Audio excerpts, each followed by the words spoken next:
Hola a todos y bienvenidos. Yo soy Marta Burra y trabajo en el equipo de Text y hoy os presento la cuarta entrega de Text Cultural, un espacio que hemos querido lanzar para dar voz y poner cara a la cultura y el talento españoles, estén donde estén y hagan lo que hagan. Hoy nos acompaña Esther Patrocinio desde Múnich. Ella es salmantina, pero lleva viviendo 10 años en Múnich y ha escrito un libro en el que trata desde el humor su experiencia en el extranjero para ayudar a los demás a embarcarse en esta nueva aventura. Y nada, hoy está aquí para contarnos su experiencia, el libro, como su vida, qué le ha hecho llegar hasta aquí, hacia dónde va. Y nada, hola Esther, ¿qué tal estás? Bienvenida. Hola Marta, gracias, bien. Bueno, un poco con la pregunta de a dónde voy, de dónde vengo, es un poco, pero bueno, espero poder contestar a las preguntas de la entrevista, porque la verdad es que a dónde voy, pues no sé, bueno, creo que nadie lo sabe, pero, y menos en esta situación con el coronavirus, pero La verdad es que sí. Pero bueno, ¿estás segura de que a algún sitio llegas y estás en ello? Y estás en el camino, así que eso es lo importante. Así que sí. nada, pues vamos a empezar, si te parece. En primer lugar, por supuesto, enhorabuena por ese primer libro publicado. Queremos saber un poco cómo ha sido la experiencia. Gracias, Marta. Pues la experiencia ha sido algo nuevo para mí, ¿no? Porque este libro se publica gracias a un crowdfunding con el apoyo de la editorial libros.com. Entonces, antes de empezar a trabajar en el manuscrito, hay que empezar a trabajar en la campaña de comunicaciones de crowdfunding. Entonces, ha sido una experiencia fantástica porque he vuelto a retomar el contacto con un montón de personas que conocía y que a lo mejor ahora ya no viven en mi ciudad. Yo estoy en Alemania y ellos están en Inglaterra, por ejemplo. Y ha sido genial volver a contactar con ellos y saber qué es de su vida, qué pasa. También fue estresante porque de repente tenía un montón de llamadas diarias a través de la webcam, que es algo estupendo, pero también agotador, ¿no? Y saber un poco dónde están sus vidas, dónde está la mía, por qué escribo ahora un libro. Entonces ha sido una experiencia muy bonita y muy interesante. Y luego una vez que había una comunidad de 123 mecenas, que son los que han aportado eh, su apoyo a este libro, pues seguimos en contacto, ¿no? O sea, a través de la plataforma de la editorial libros.com, pues les voy contando, ¿no? Cómo va la evolución del libro, en qué fase estamos, qué sucede.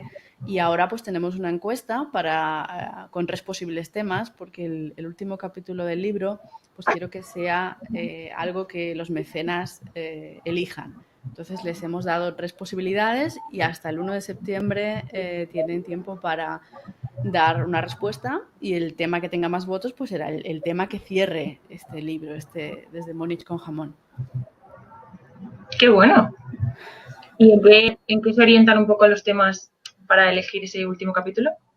Pues son un poco Así por temas curiosidad. que son temas que no he tocado expresamente en el libro. Entonces son temas como, por ejemplo, qué es lo que tiene Alemania que le falta a España, qué es lo que tiene España que le falta a Alemania, y también el tema de qué es lo que define a los españoles a los ojos de los alemanes, ¿no? El cómo creemos cuáles son los tópicos y la imagen que tienen los alemanes Ajá. de España y de nuestra cultura y un Sí. poco mostrar si eso es así o no lo es. Entonces son temas que no Me toqué en el parece bien. Y manuscrito. necesario también. O sea, que me parece, todos me gustan, me parecen interesantes, la verdad. Pues nada, ya veremos a ver al final cuál es ese último capítulo. Pues sí. Eh, te quería preguntar de dónde surge la idea de escribir un libro así. Porque sé que el título procede de tu blog, que empezaste hace 10 años, cuando empezaste a vivir en Múnich en 2010, mismamente, y el título viene de ahí. Pero quería saber un poco más de desde Múnich con jamón, de dónde, por qué. Porque, bueno, pues el título tiene que ver con mi abuela, porque siempre, cuando me vine para acá, cuando me dieron la beca para trabajar en la Oficina Española de Turismo, pues mi abuela siempre, cada vez que hablaba con ella, siempre me preguntaba, ¿pero tienes jamón, hija? ¿O te mandamos jamón? Porque, claro, ella, su mayor preocupación era que yo tuviera comida y que pudiera sobrevivir aquí. Yo creo que ella pensaba, bueno, Claro, esta gente en Alemania ya no sé de qué se alimentan. Pero mi nieta, siendo de Salamanca, pues que tenga su jamón y su por embutido y supuesto. que pueda sobrevivir. Entonces, cuando llegué en el año 2010, empecé a firmar todos mis correos y mis cartas desde Múnich con jamón. En lugar de las películas Ah, de James mira. Bond, desde Rusia con amor, entonces siempre era ese desde Múnich con jamón. Y era un poco, sobre todo para mi abuela, para decirle que, bueno, que se quedara tranquila, que había jamón de sobra, o sea, que yo podía sobrevivir aquí. Oye, pues me parece muy bonito homenaje. O sea, me gusta, la verdad. Es un nombre muy interesante, pero tenía como la curiosidad esa de por qué se llamará así. Que sí, obviamente todos los que hemos estado fuera, yo creo que lo de jamón es muy necesario tenerlo. Así que bueno. Bueno, ya llevas 10 años en Alemania. ¿Cómo ha sido la experiencia viviendo allí? ¿Cómo ha sido todo este proceso, estos 10 años? ¿Cómo te ha cambiado? Bueno, Marta, pues la experiencia ha sido una evolución continua. O sea, de tener momentos buenos, momentos menos buenos, momentos malos, no te voy a engañar, momentos de decir qué carajo estoy haciendo yo aquí, porque no me vuelvo a Salamanca, que se vive muy bien. Y, pero también momentos sobre todo de aprendizaje, sobre todo de ponerme a prueba a mí misma y decir, vale, he sido capaz de estudiar en la universidad, he sido capaz de afrontar pequeños retos en mi vida y por qué no voy a ser capaz de adaptarme a vivir en otro país, con otra cultura y con otro idioma. Entonces, bueno, ha sido una evolución y es una evolución, porque estoy segura y estoy Ujú. muy agradecida a Alemania, porque sin esta oportunidad no sería la persona que soy hoy. Eso lo tengo muy claro. ¿Y el idioma te ha supuesto mucho problema para trabajar y vivir allí? El idioma aquí es fundamental. Si no tienes un nivel intermedio alto de alemán, es muy difícil que consigas un trabajo en tu campo profesional. Es decir, en campos como la gastronomía o en la restauración puedes conseguir un trabajo hablando en inglés.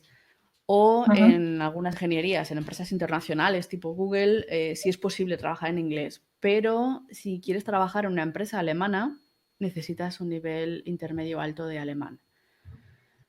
Puedes venir aquí con un nivel bajo o Vale. incluso sin saber alemán y hacer un curso, ir poco a poco, pero tienes que saber que vas a tener que empezar desde lo más bajo y vas a poder ir poco a poco subiendo Ujú. en la de posición. Sí, eso es lo que casi todo el mundo dice de Alemania, que es difícil, o sea, que es mejor ir sabiendo como mínimo un pelín de alemán para poder defenderte. Bueno, como en casi todos los idiomas en los países, pero bueno, así Sí, que y hay nada. que mantenerse motivado, ¿no? Hay una historia, algunas historias en el libro de lo que me pasó, porque yo llegué después de hacer 5 años de alemán en la Escuela Oficial de Idiomas, y yo llegué pues con toda segura, confiada, feliz, y de repente la gente me empezó a hablar en bávaro. Y yo no entendía una palabra, y de repente me sentía totalmente inútil. Ya, pero Dios mío, cinco Ya. años en la escuela de idiomas y no entiendo una palabra, no sé qué quiere esta gente de mí.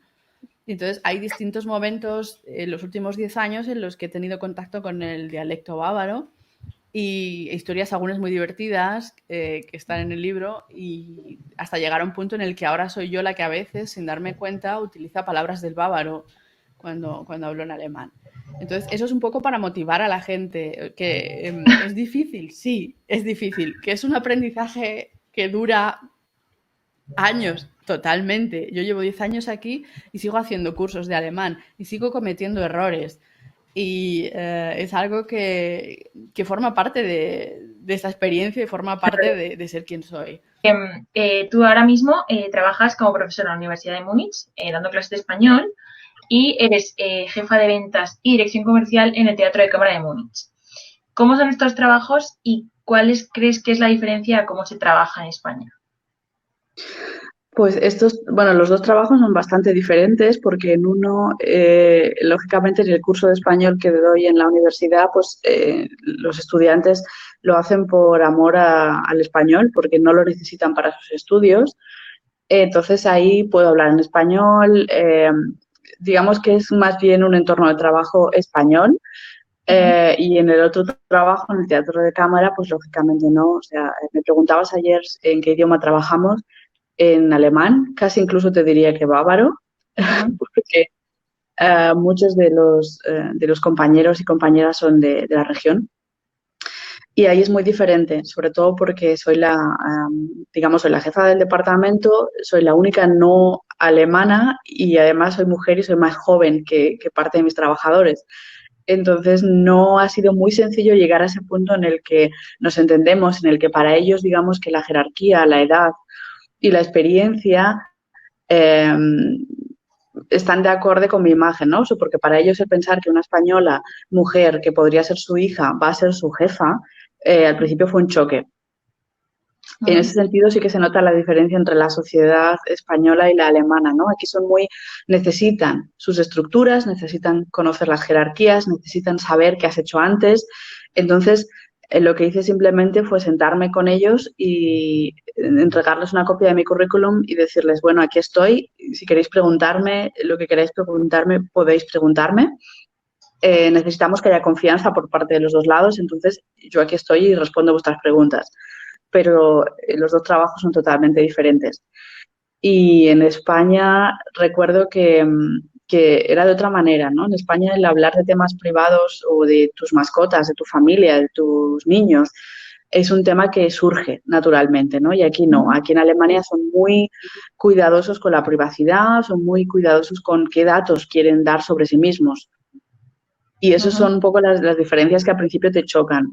O el que en España rápidamente te vas con los compañeros de trabajo a tomar algo. Aquí no. Aquí es un proceso que puede tardar meses hasta que ellos deciden que sí, vamos a tomarnos algo. Y cuando eres el jefe ya estamos a otro nivel, ¿no? O sea, ya te encuentras por un lado los que evitan al jefe porque, oh Dios mío, ¿cómo voy a ir con mi jefe o con mi jefa a tomar algo? Y los que por otro lado intentan un poco pelotear y es como, sí, yo tengo que ir donde esté el jefe.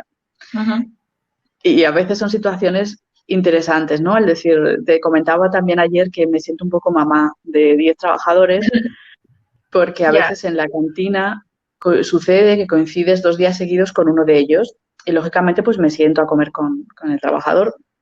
Y esto lo vio otra trabajadora y automáticamente tuvo celos y automáticamente me llamó para quejarse, para decir que es que no voy nunca a comer con ella y voy siempre a comer con el otro compañero, ¿no? Entonces le expliqué, le dije, no voy a comer nunca con nadie. Simplemente coincidimos y por educación me senté en la misma mesa. Claro, es que son culturas tan distintas que, o sea, que parece que no, porque son culturas occidentales, pero es verdad que somos, no sé si nosotros somos más cercanos. Entonces, ¿crees que sea como que eso ayuda un poco a que adapten ese tipo de cosas de nuestra cultura, las adapten a la suya, o crees que no, que está muy lejos todavía? Está muy lejos todavía. De hecho, ese es uno de los motivos por los que puse en marcha el tema del libro y de la asesoría, porque cuando tú llegas aquí, claro, tú no conoces esa, digamos, subcultura laboral. Entonces, por un lado están las tareas de tu puesto de trabajo, cómo funciona la empresa, pero por otro lado está todo esto de cómo funciona la gente aquí, qué hacen en el trabajo, qué es educado, qué no es educado, qué es normal, qué no es normal. Y es un tema en el que ahora mismo hay grandes empresas alemanas que están invirtiendo en programas para apoyar a los nuevos trabajadores que venimos de otros países para que te adaptes a la cultura de la empresa. Y yo lo tuve en la primera empresa alemana en la que trabajé y a mí me ayudó muchísimo porque primero era un programa voluntario, con lo cual la chica, Claudia, que no sé si estará viendo esta entrevista, pero de verdad la quiero muchísimo. Y Claudia se ocupó no solo de explicarme cómo funcionaban los procesos de trabajo, sino de explicarme pues todo este tipo de reglas, ¿no? De cómo funciona el trabajo en el equipo, qué reuniones tenemos, qué hacen, ¿no? Cuando se encontraban una vez al mes fuera de la empresa todos. Y a mí es algo que me sirvió mucho para sentirme acogida y sentirme parte del equipo. Y esto, has dicho que, bueno, que en el libro lo cuentas un poco, ¿no? Este tipo de cosas. Y hablando precisamente del libro, yo hace un par de meses te entrevisté para Text y nos contaste que los beneficios del libro como autora los emplearías en poner en marcha una asesoría profesional, ¿verdad? Y quería preguntarte en qué consiste exactamente lo que quieres hacer. Pues lo que quiero hacer es crear una asesoría que ofrezca programas de mentoring. Es decir, Ujú, que cuando, por ejemplo, yo tengo experiencia sobre todo en el campo de la comunicación y del marketing. Entonces, en ese caso, por ejemplo, cuando llega una persona, un español o una española aquí que trabaja en ese campo y necesita un poco orientación para saber ujú, cómo se mueven las empresas aquí, cuáles son las páginas para buscar el empleo, qué tipo de asociaciones profesionales hay, porque eso es algo que tampoco sabes cuando llegas. Entonces, en ese caso, yo sería la mentora de esa persona ujú. y nos ayudaríamos mutuamente, ¿no? Digamos que yo ayudaría a esa persona a conocer el entorno profesional en Alemania y cómo funcionan las reglas aquí, y a la vez esa persona a mí me aporta su punto de vista, ¿no? De recién llegado, de estar en otra empresa que probablemente no es la misma que la mía. Entonces, es una Ujú. situación win-win en la que tanto el mentor como el mentee obtienen un contacto personal con alguien que habla tu lengua materna y a la vez alguien que ha pasado probablemente por las mismas experiencias que vas a pasar tú y vas a contar con ese apoyo.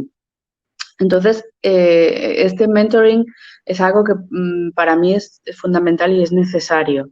El tema del mentoring va más allá de la integración, porque cuando tú llegas a un país nuevo en el que quieres desarrollar tu carrera profesional, pues no se trata solo de encontrar un trabajo, sino se trata también de saber qué camino puedes seguir para desarrollarte profesionalmente, qué organismos existen, qué asociaciones, eh, qué otros compañeros y compañeras hay que trabajan en tu mismo campo profesional, porque ese intercambio es lo más importante. Y es la forma de que realmente te integres y decidas quedarte en Alemania, porque sí que hay estadísticas, y eso te lo puedo decir, que hablan de que de media los españoles que llegamos a Alemania permanecen unos 18 meses y después regresan. Y se han hecho estudios para saber por qué sucede eso, por qué, y eso te lo puedo hablar de casos que conozco de mi entorno personal, españoles con puestos de trabajo muy buenos, con un gran Ujú. sueldo y unas condiciones que no puedes tener en España, y han tomado la decisión de volver, porque no se sentían cómodos, no se sentían adaptados, no se Ujú, sentían a gusto, y es un tema en el ujú. que las empresas alemanas, pues claro, están invirtiendo porque quieren saber dónde está el problema, o sea, cómo pueden conservar y mantener buenos trabajadores, porque eso hay que decirlo, las empresas alemanas tienen una imagen excelente de los españoles.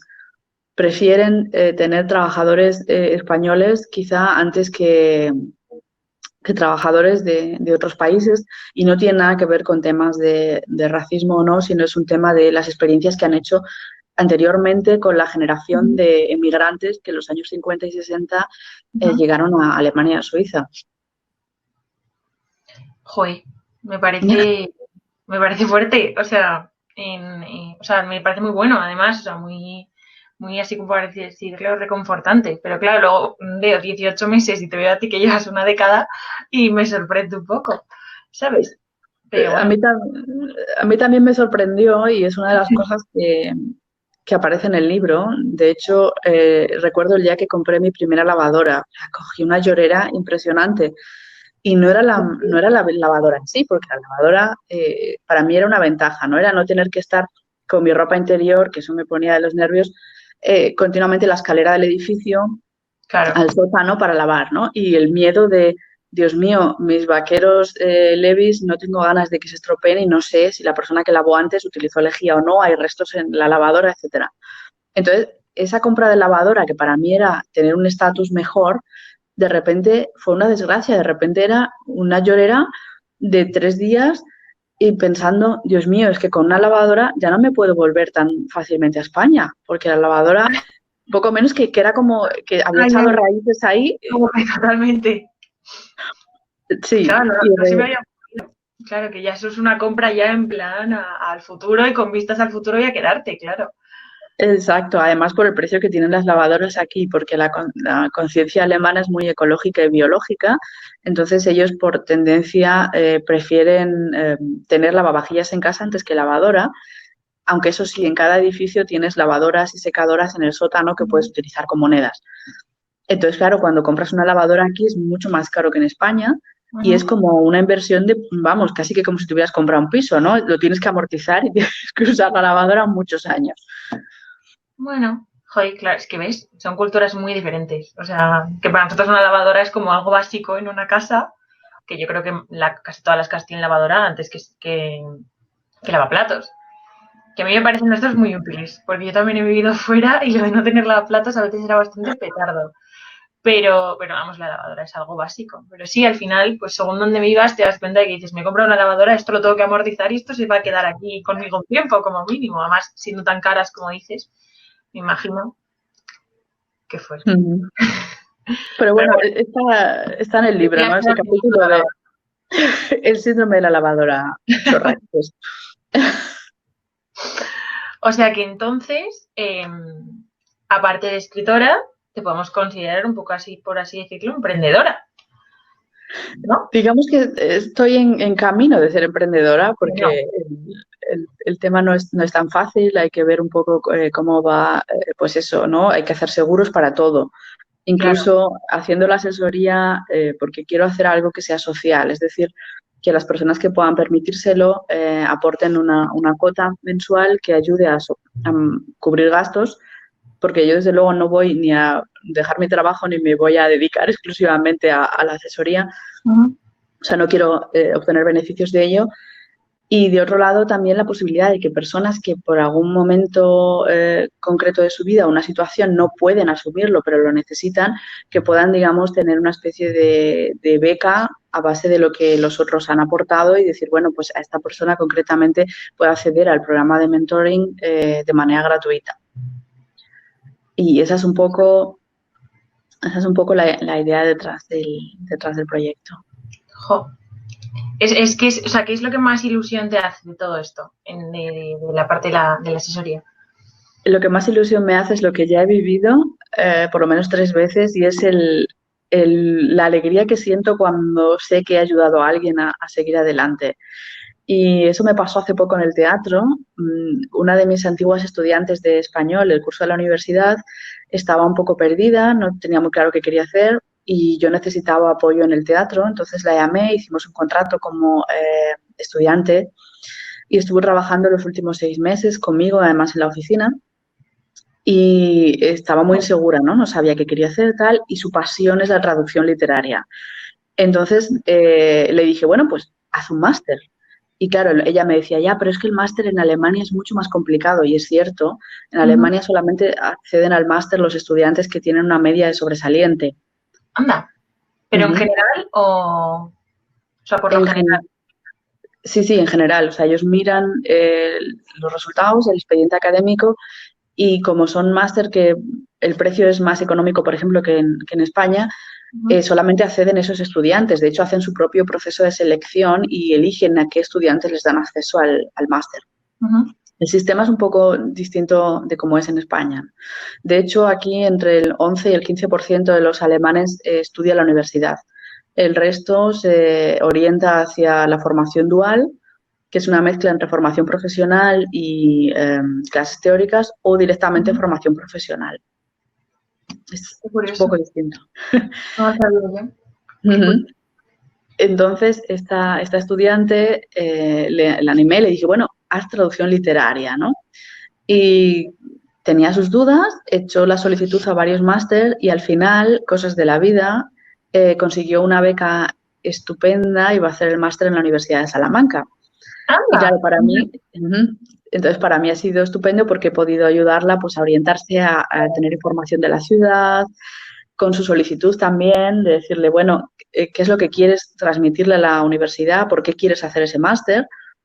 Entonces yo la alegría, yo no sé la alegría que habrá tenido ella, porque yo la he visto feliz, pero la alegría que he tenido yo de ver cómo una persona joven, que además es mujer, que nosotras como mujeres lo tenemos siempre más difícil, de repente se siente apoyada, sigue su camino, avanza y dice, aquí estoy yo y esto es lo que quiero hacer y voy a por ello, ¿no? Entonces, para mí es un privilegio saber que he sido parte de su camino.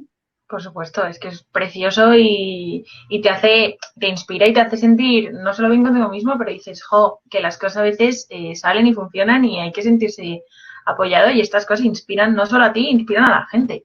Vamos, a mí esto me acaba de hacer una ilusión, o sea que no me quiero imaginar a ti.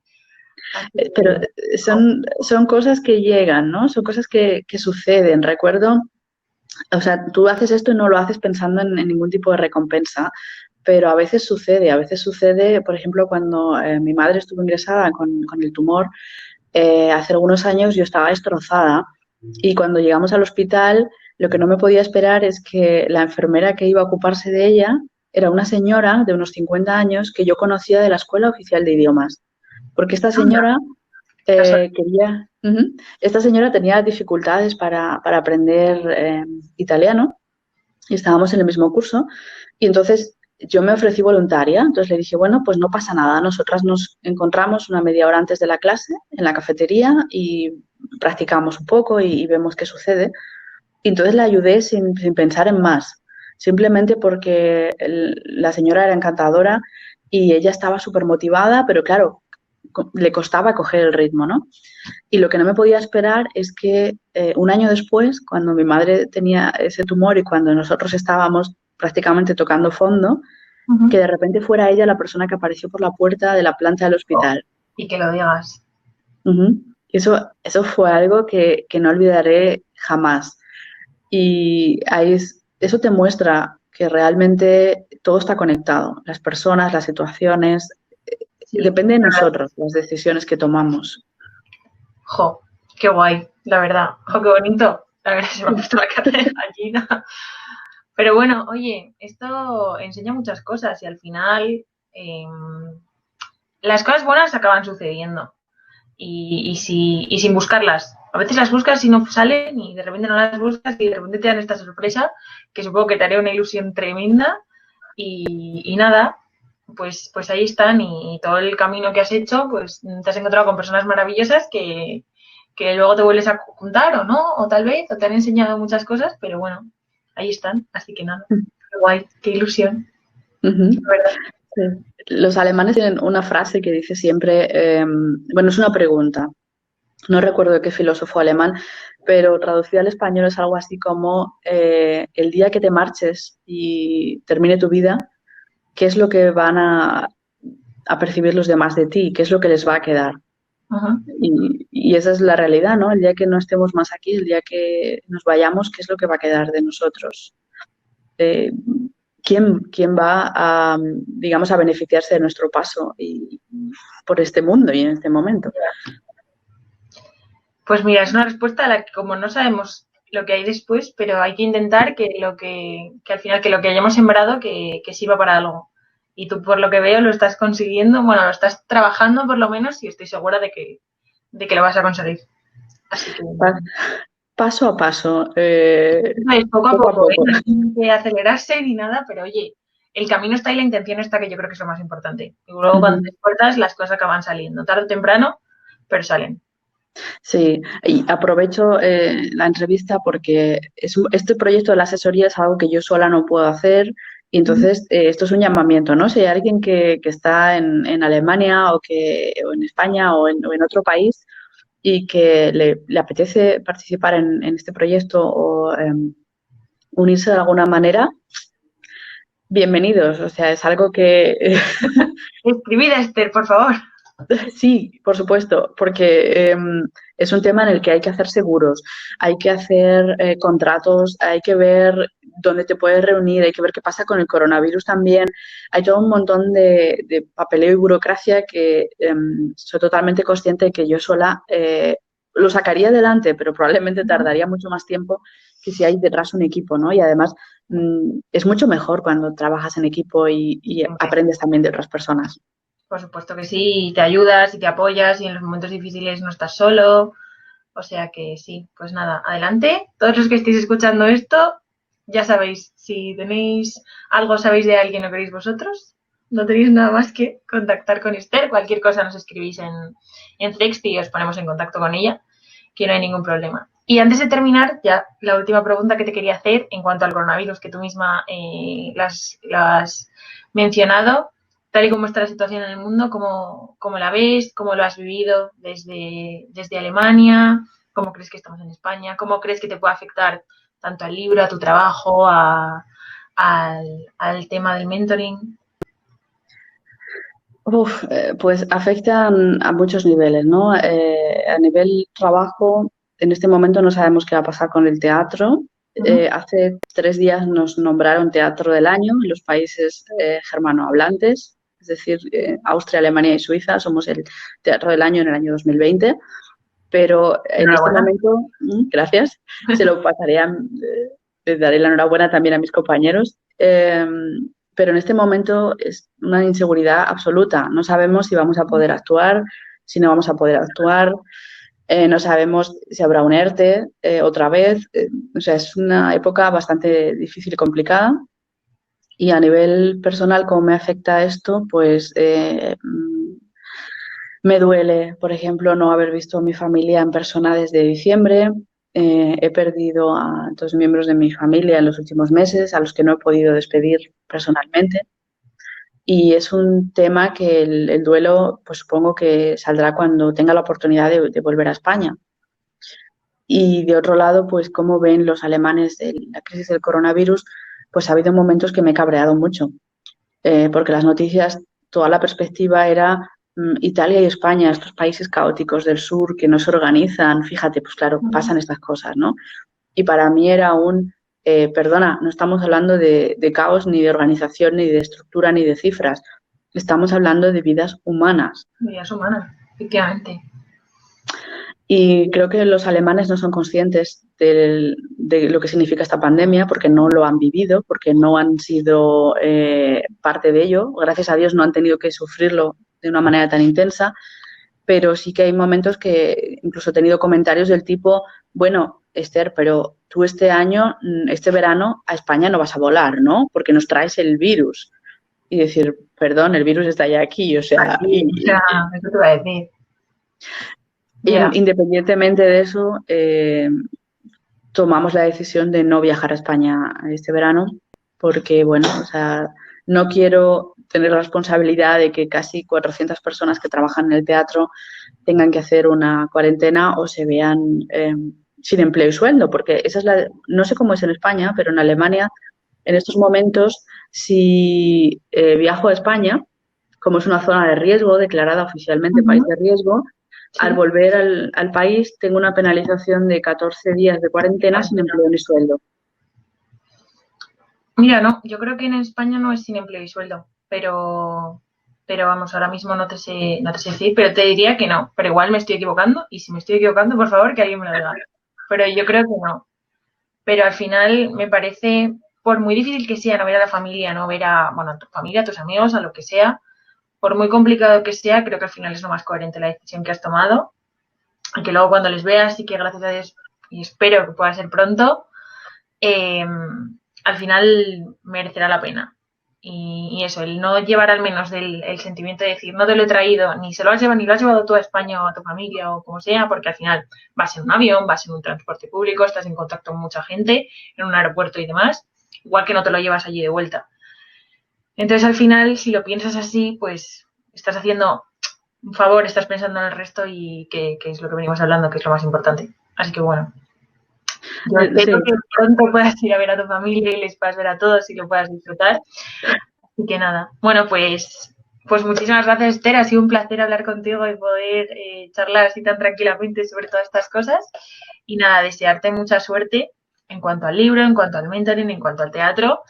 Y bueno, pues por supuesto para ser profe. Y nada, que sigas así, que sigas inspirando, que sigas trabajándolo todo con tanto esfuerzo y con tanta ilusión. Y eso, y que para eso está CEX Cultural. Si conocéis, bueno, conoces tú españoles que estén dispuestos a contar su experiencia y contarnos, bueno, lo que nos quieran contar, porque buscamos talento en todas sus formas, estén donde estén, y será un placer. Así que nada, muchas gracias por darnos tu voz para contarnos todo esto y eso, ha sido un placer, así que muchísimas gracias en nombre mío y en nombre de Text. gracias Marta y gracias al equipo de CEX por vuestro apoyo y por ser una ventana abierta a todos los españoles que estamos en el exterior.